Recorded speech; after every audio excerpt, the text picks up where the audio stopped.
Thanks very much, Todd. It's a pleasure to be here. And an honor, actually, to follow Dr. Silverman. What a superb introduction about human rights. And when I speak, following him, coming from Amnesty International, it's just an appropriate follow-through. I don't think I have quite the knowledge internationally that Dr. Silverman has. But on Sri Lanka, though, I have focused on that for over 20 years and read about it, and I guess first visited there in 1984, just a few months after the armed struggle began most intensely. Recently. And so today, just to bring it quite clearly and practically, because that's how I like to operate, to try to do practical helps to improve human rights, and in Sri Lanka in particular, and from a Canadian perspective. That's why I think we are here in different ways. The intriguing thing about Canada is that there's such a large Tamil population, of course, in Canada from Sri Lanka, as well as Tamils from India and elsewhere too.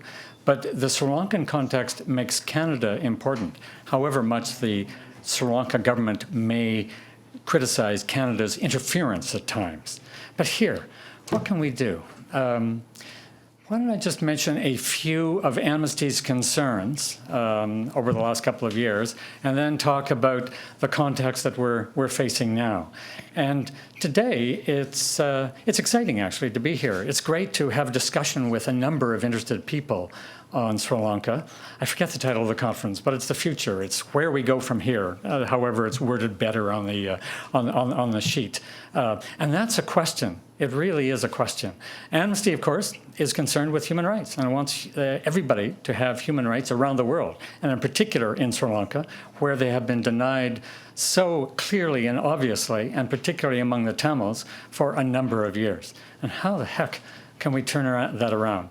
The armed conflict ended in May 2009, and so Amnesty, with other international human rights organizations, focused on the real need to start a discussion about human rights there by saying that it's crucial to have an international investigation of the human rights violations that occurred, particularly toward the end of the war, because they were so severe. 40,000 civilians may have died. Who knows exactly how many? One of the problems, of course, is that the government prevented journalists from being there. The policy in regard to the media is just reprehensible. It's just appalling. And reprehensible, including the fact that various journalists have been targeted for being killed for a number of years. I read somewhere, and I can't give you the exact citation, but I think 34 journalists have died and been murdered in the last 4 years. Whatever the exact number, it's too many. It's just absolutely outrageous. I talked to Stuart Bell a year and a half ago, the famous, infamous, writer from the National Post who delights me in a sense that I don't always agree with what he says or does, but he told me about being in Sri Lanka in the north in 2006 or so, just as the fighting was getting going again, and having a chance to see what exactly was going on. And gee, for any journalist to be there in 2006, you know he has some connections to get there. But the trouble he faces, how the heck am I going to get to the fighting? I'm going to be right in the middle of the battlefield, and I want to live. I want to write about this. The only choice I was given by the authorities, he said, was to go by boat, and that too was a problem because of being vulnerable. Well, gee, if a guy like Stuart Bell, with whatever influence he has in the government in order to get there and report on what's been going on there has a difficulty, what about the Sri Lankan journalists in particular?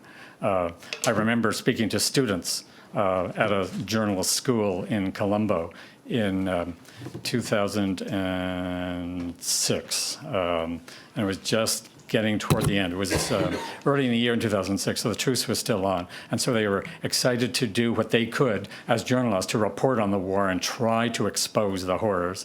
And we discussed what they could do. And gee, it's a delicate discussion because they really were dedicated to doing what they could. Back to 2009 and now. Amnesty and Human Rights Watch and the International Crisis Group are really arguing in different ways, but cooperative ways too, to look at Sri Lanka to try to get human rights recognized and promoted there. You probably read, or a number of you read, Louise Arbour's piece in the Globe 2 days ago. Excellent piece, looking particularly at the state of women. My Lord, that's a particular and vital and important concentration.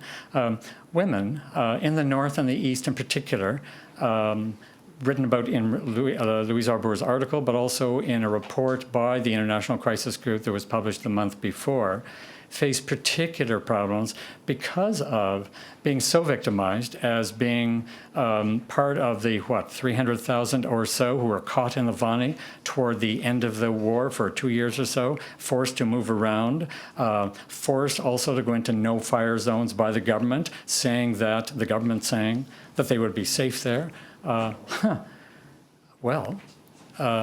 International Crisis Group, Human Rights Watch, and Amnesty too have highlighted in various releases over the last couple of years how appalling human rights and humanitarian infractions have taken place in those no-fire zones. So hospitals, for goodness sake, or medical units, whatever term you might want to use if you use medical unit because the government doesn't want to say it bombed a hospital. But a medical unit in Sri Lanka, in the north, and in the Vani, was just like a hospital in terms of international law, with people wounded in whatever way. They're clearly getting the help of doctors, and in the no-fire zone, and yet government bombs quite clearly were being delivered on those medical units and hospitals.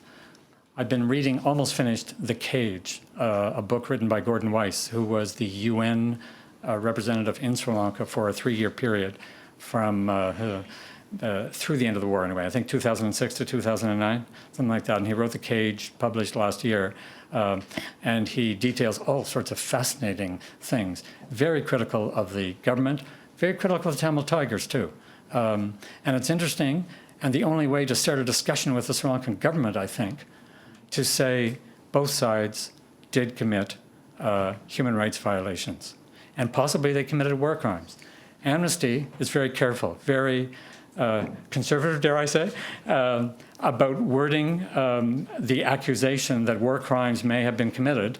And when it refers to war crimes, we say both the Sri Lankan army and the Tamil Tigers may have committed war crimes. And it's that kind of may, but with powerful evidence, I think, that makes us believe it's crucial to have an international investigation into what really happened there and to try to seek justice about knowing the truth. Because Amnesty believes strongly that only with the truth is it possible to even begin the possibility of reconciliation among all the populations within Sri Lanka and to take that country further and further ahead. It's just absolutely vital. And we stress an international investigation because of an Amnesty report to which I've referred to this group in the past. Lord, 2009, I think it was produced actually just around the time of the end of the war, and it was called 20 Years of Make-Believe. The thesis being quite clear, the report argued that over a 20-year period, all the commissions, inquiries, whatever, that were set up by the Sri Lankan government were a sham because nothing happened as a result of any of them, for goodness sake. Even when, in those few instances when people have been found guilty of some infraction, they were let go, or they were released, or they were promoted in the case of the police or the army in certain instances. It is crucial, argued Amnesty in this report, that an international investigation be held. Now, the delicate thing, though, is how the heck do you have an international investigation and yet convince the Sri Lankan government that that's necessary and positive and helpful for Sri Lanka? And that's important. Part of the implication of what Dr. Silverman was saying is that the Human Rights Declaration was adopted. The UN has taken such a strong and positive role over the years doing all sorts of things to try to help people. But darn it, the UN consists of 192 sovereign nations.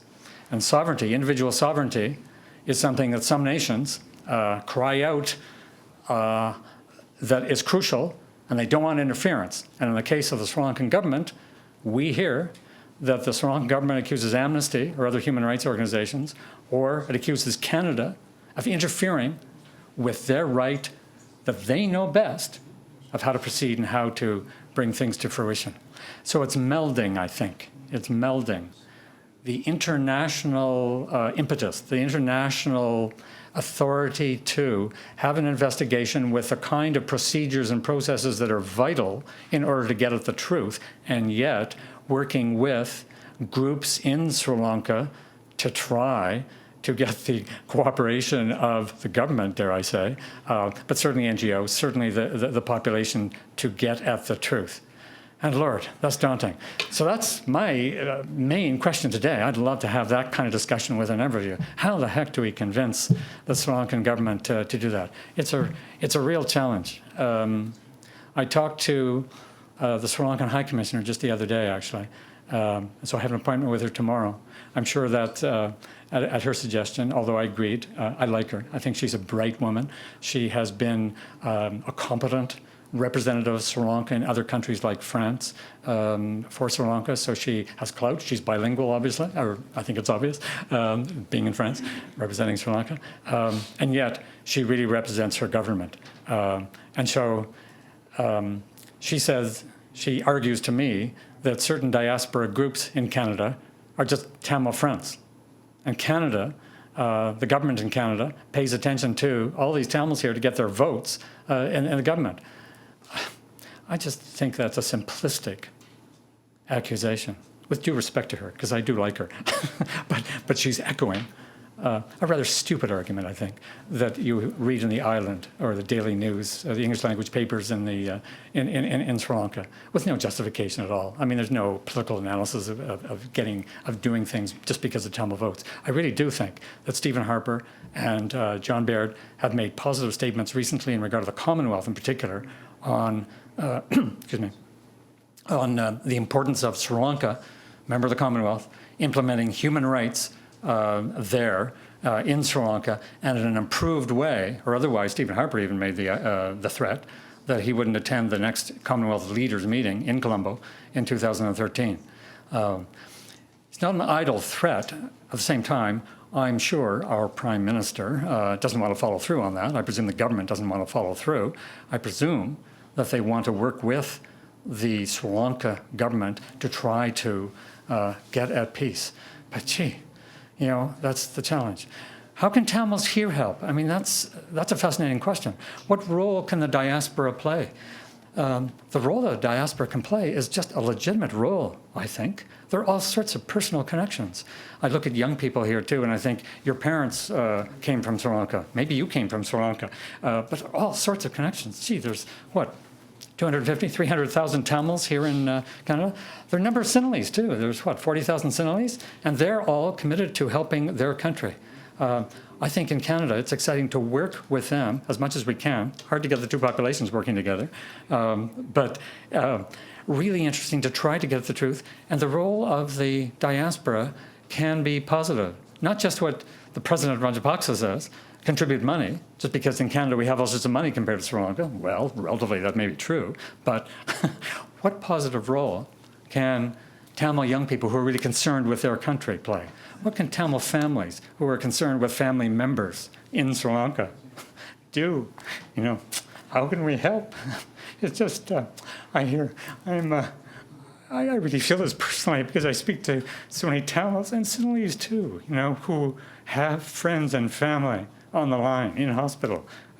So it's a vital question in Canada, and it really affects our politicians that we'll hear today. And I think we can play a constructive role with our knowledge, me just being a visitor a number of times, and so I know a fair amount in regard to Amnesty concerns, but I really like working with Sri Lankans, Tamils, and Sinhalese too, to try to get at a solution here that recognizes everybody's human rights.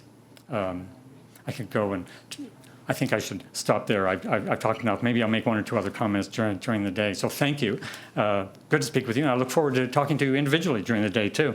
Thank you.